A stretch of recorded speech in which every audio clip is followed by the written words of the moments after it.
वालेकुम स्टूडेंट, उम्मीद है कि आप लोग खैरियत से होंगे। I am Salman Hasan, welcome to my YouTube channel perfect solution.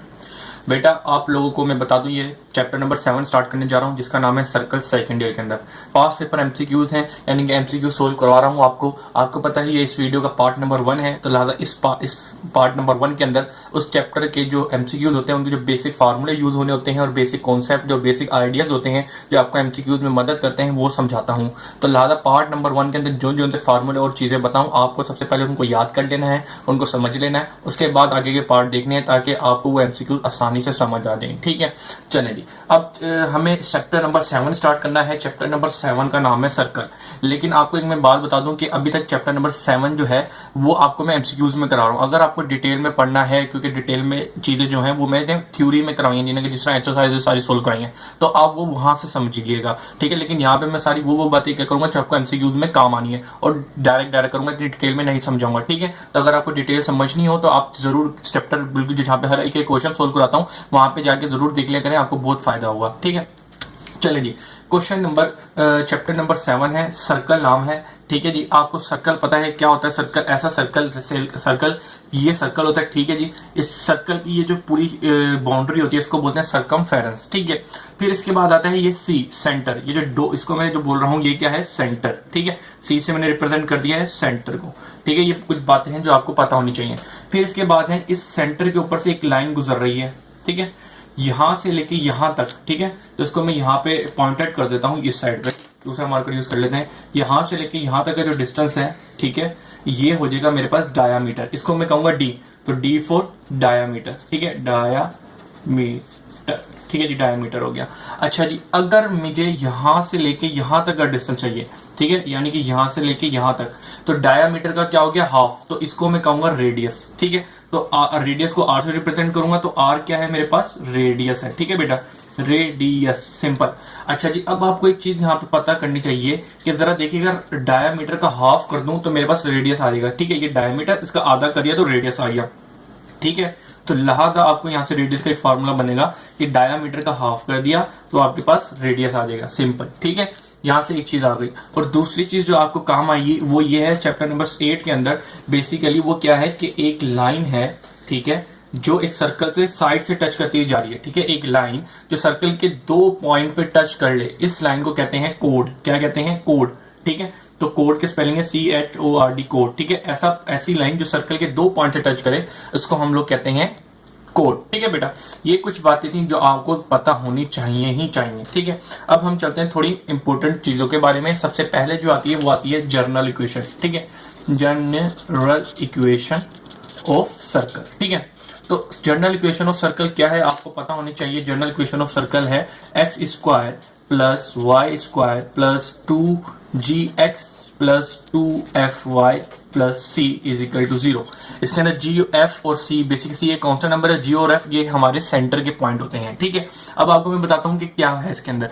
Basically एक सर्कल लिया मैंने, ठीक है, अब इस सर्कल का जो ये सेंटर है ना, इस सेंटर का जो पॉइंट है वो -g और -f है, ये बात आपको याद करनी है। ठीक है, एक जनरल इक्वेशन के अंदर सर्कल का जो पॉइंट होता है वो -g और -f होता है, ये एमसीक्यूज में आता है। ठीक है, मैं यहाँ पे चलिए लिख भी देता हूँ। सेंटर क्या होता है?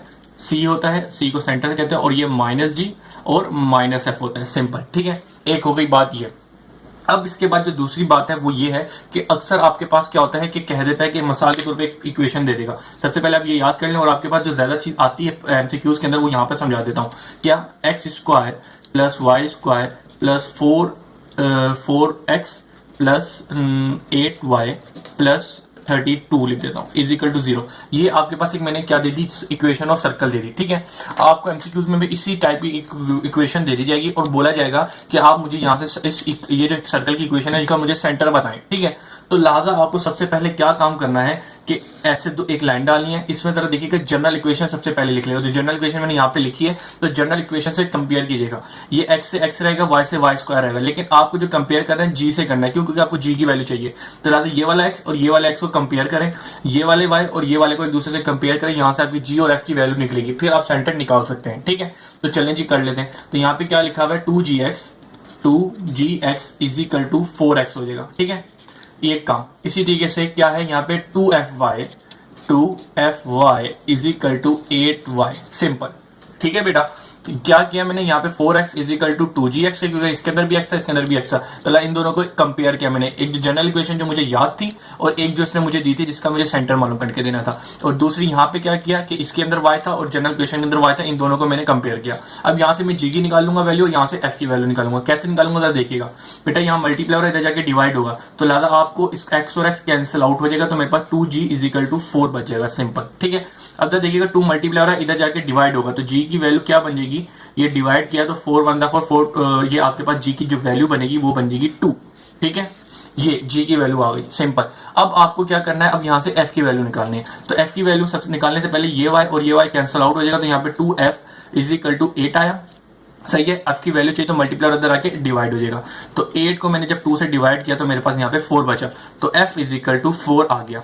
ठीक है, इतनी बात समझ आ गई। लेकिन अब आपने ये गलती से भी नहीं करना कि ये सेंटर बना देना है। बेसिकली 2 और 4 नहीं आपका सेंटर है, सेंटर क्या है, माइनस जी और माइनस है, क्योंकि आपको अक्सर ये चीज देती है कि एक इक्वेशन दे देगी, आपको बोलेगा इसका सेंटर मालूम करो, तो आपको सबसे पहले जनरल इक्वेशन लेनी है, जनरल इक्वेशन से x और y को कंपेयर करना है, और यहाँ से g और f की वैल्यू मालूम कर लेनी है। अब इसके बाद आपको क्या कहा गया था, सेंटर मालूम करके दें, तो सेंटर आपको पता है किसी भी इक्वेशन का, जनरल इक्वेशन की इक्वेशन का सर्कल क्या होता है, सेंटर क्या होता है, माइनस जी और माइनस एफ होता है। तो लिहाजा आपने क्या किया, जो g था, g कितना था, पॉजिटिव 2 था, तो ये माइनस का था तो ये -2 हो जाएगा। ठीक है, और इसी तरीके से अगर ये प्लस का 4 था तो यहाँ पे माइनस एफ है, तो लिहाजा ये माइनस एफ हो जाएगा, तो आपका जो सेंटर बनेगा वो -2 और -f बन जाएगा। इस बात को आपने समझना है।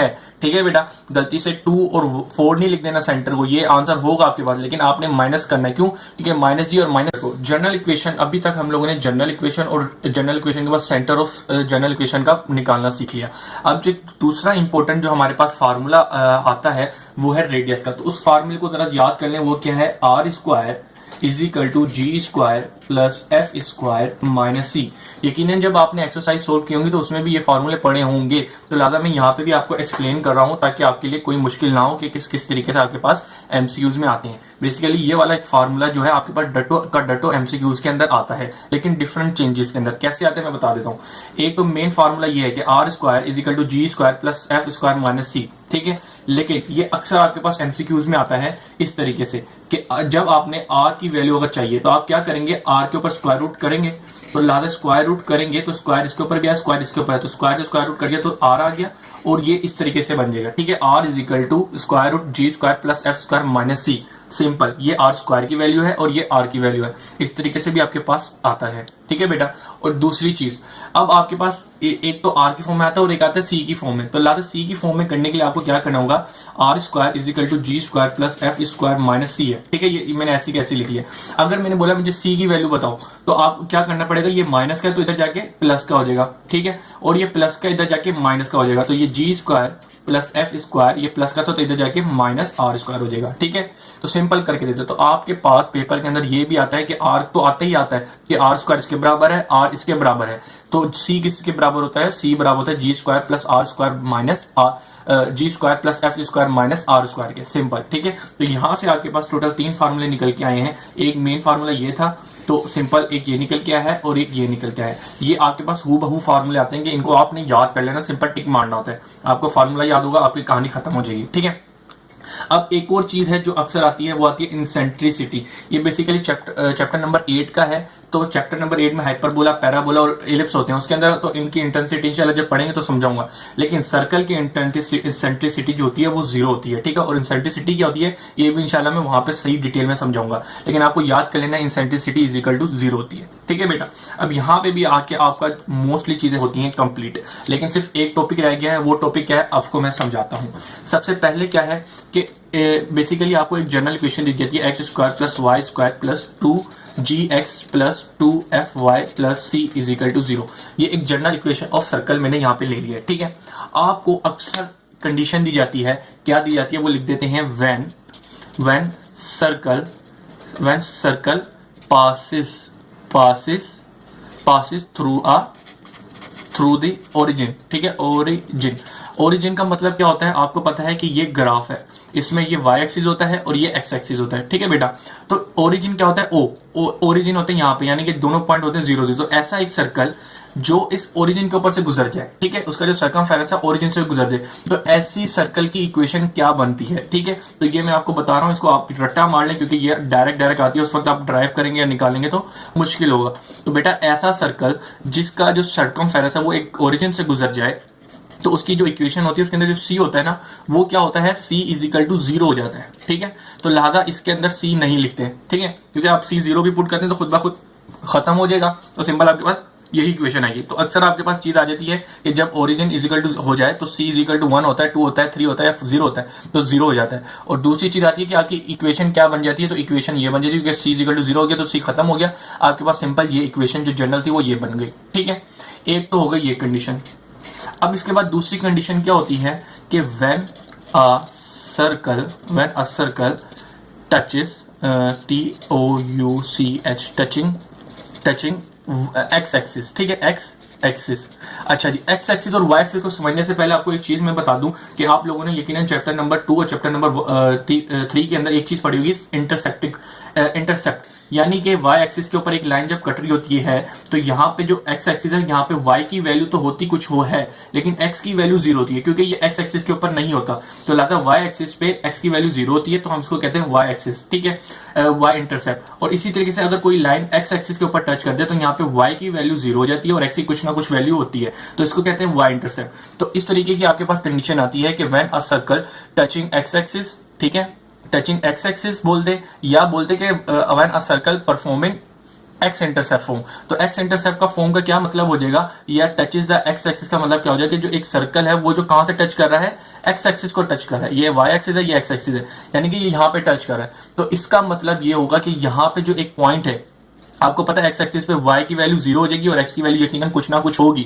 तो लिहाजा अब बताओ कि सर्कल की इक्वेशन क्या बन जाएगी। तो सिंपल आपकी जो इक्वेशन बनेगी वो बनेगी x square plus Y square plus 2gx plus c is equal to 0।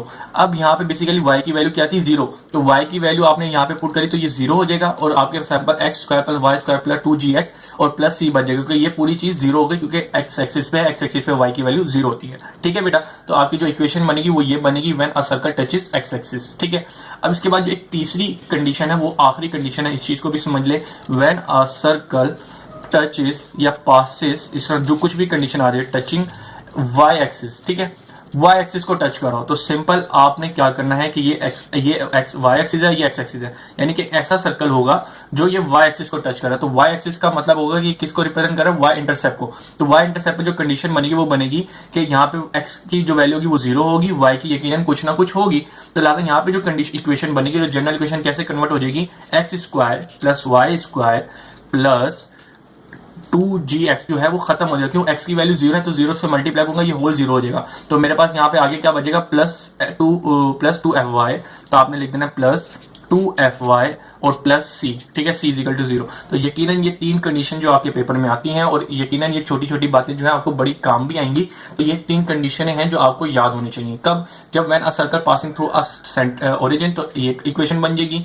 Origin इसमें जो ओरिजिनल कंडीशन जो है इक्वेशन वो इसमें कन्वर्ट हो जाएगी। When a circle touches x axis या परफॉर्मिंग एक्स इंटरसेप्ट, तो आपकी जो इक्वेशन है वो किसमें कन्वर्ट हो जाएगी, इसमें, यानी कि इसमें y का जो होगा वो खत्म हो जाएगा, ये वाली जो पार्ट है खत्म हो जाएगा। इसी तरीके से जब सर्कल क्या हो, आपका y एक्सिस को टच करे या y इंटरसेप्ट करे, तो लिहाजा आपकी जो इक्वेशन है वो ये बन जाएगी और इसमें x खत्म हो जाएगी क्योंकि x y एक्सिस पे 0 होता है। तो सिंपल आपकी इक्वेशन ये आ जाएगी, ठीक है बेटा।